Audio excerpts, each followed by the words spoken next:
Hello ভোজন রসিক বন্ধুরা, সবাই কেমন আছো? বাংলা রান্নাঘরে তোমাদের সবাইকে স্বাগত। বাইরে বৃষ্টি হচ্ছে আর বাড়িতে ইলিশ মাছ হবে না, সেটা কখনো হয়? চলে এসেছি ইলিশ মাছের একটা নতুন রেসিপি নিয়ে, ইলিশ পাতুরি। তোমরা দেখতেই পাচ্ছ বন্ধু, আজকের রেসিপিটি ইলিশ পাতুরি। তোমরাও বাড়িতে ইলিশ মাছ এনে ঝটপট করে বানিয়ে ফেলো। দেখো বন্ধুরা, আমি ইলিশ মাছগুলোকে এইভাবে বাজার থেকে কাটিয়ে এনেছিলাম। ইলিশ মাছগুলোকে এবারে আমি কি কি মশলা ইউজ করেছি দেখো। প্রথমে নিলাম সর্ষে, তারপরে নিলাম কাঁচা জিরে নেওয়ার পরে আমি নিলাম পোস্ত আর কাঁচা লঙ্কা। এটা কিন্তু আমি একসাথে সব পেস্ট করে নেব।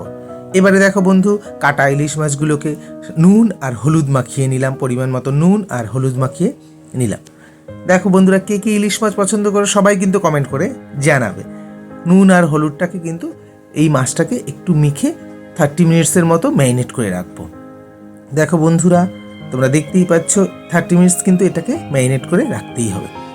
এরপরে আমি ওই পেস্ট করা সর্ষে, কাঁচা জিরে আর পোস্তটা এর সাথে দিয়ে দিলাম, আর দিলাম কিন্তু আমি সর্ষের তেল। হ্যাঁ বন্ধুরা, এই পাতুরিটা কিন্তু সর্ষের তেলে আমি করব। আর একটু আমি আবার নুন আর একটু হলুদ দিয়ে দিলাম। দেখো বন্ধু, সর্ষের তেল দিয়ে এবারে মাছটাকে আবার সুন্দর করে মাখালাম। ওই ম্যারিনেট করা মাছটাই কিন্তু আমি এবারেই মাখিয়ে নিলাম। বন্ধুরা, কে কে তোমরা ইলিশ মাছ পছন্দ করো অবশ্যই কিন্তু লাইক কমেন্ট করবে, কমেন্ট করে কিন্তু আমাকে জানাবে। আর বাড়িতে এই রেসিপিটা অবশ্যই করে জানাবে কেমন হয়েছে।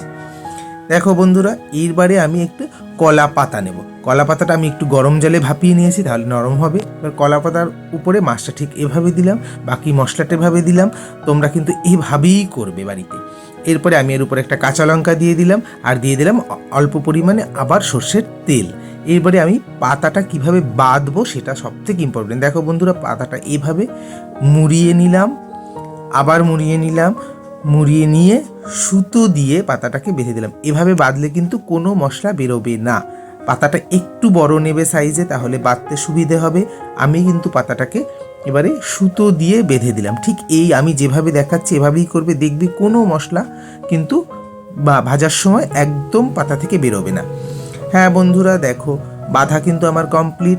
অবশ্যই তোমরা জানাবে কে কে ইলিশ মাছ পছন্দ করো, আর বাড়িতে এই রেসিপিটা অবশ্যই ট্রাই করবে এবং আমাকে জানাবে কেমন হয়েছে। তোমরা জানি সবাই খুব ভালোবাসা দিচ্ছ আমার এই নতুন পেজটাকে। আবারও বলছি, লাইক কমেন্ট শেয়ার করে আমার পেজের সাথে থাকো। ভালো লাগলে অবশ্যই জানাবে, আর রেসিপিগুলো অবশ্যই বাড়িতে ট্রাই করবে। দেখো বন্ধুরা, আমার কিন্তু মাছগুলো বাঁধা কমপ্লিট। এরপরে আমি একটা গরম তাওয়া নিলাম, তাওয়ার উপর সর্ষের তেল দিলাম। সর্ষের তেল দিয়ে এই মাছগুলো এর উপরে আস্তে করে দিয়ে দিলাম, দিয়ে আমি এবার ঢেকে দিলাম। দেখো বন্ধুরা, এইভাবে কিন্তু ঢেকে মাছগুলোকে প্রায় 20 মিনিট ধরে ভাজতে হবে। আর অবশ্যই এই রান্নাটা কিন্তু একদম হালকা আঁচে করতে হবে, যাতে মাছগুলো পুড়ে না যায়। দেখো বন্ধুরা, আমি কিন্তু মাঝে মাঝে ঢাকনা সরিয়ে মাছগুলোকে উল্টে উল্টে ভেজে নিতে হবে। এভাবে প্রায় 20 মিনিট ভাজলেই কিন্তু তোমার রেসিপিটি পাবে। দেখতেই পাচ্ছ তোমরা, পাতাগুলো কি সুন্দর করে হালকা করে অন্য কালার হয়ে যাচ্ছে। মাছগুলো কিন্তু খুব সুন্দর ভাজা হচ্ছে। তেল কিন্তু খুব একটা বেশি ইউজ করবে না ভাজার সময়। আবার আমি একটু ঢেকে দিলাম। এভাবে ঢেকে ঢেকে প্রায় 20 মিনিটের মতো তোমাদের এটাকে ভাজতে হবে, তাহলেই কিন্তু তোমাদের ইলিশ পাতুরি কমপ্লিট। দেখতেই পাচ্ছ পাতাগুলো কি সুন্দর হালকা করে একটু একটু পুড়ছে। ব্যাস এইভাবেই কিন্তু, এবং পাতাগুলো দেখো ফুলে উঠেছে, তার মানে কিন্তু তোমার ভাপা প্রায় কমপ্লিট। হ্যাঁ, এই পাতুরিটা কিন্তু হয়ে গেছে কমপ্লিট। দেখতেই পাচ্ছ। তোমরা জানিও, তোমরা বাড়িতে ট্রাই করো কেমন লেগেছে। লাইক কমেন্ট শেয়ার করে পেজের সাথে থাকো। অসংখ্য ধন্যবাদ সবাইকে। নমস্কার।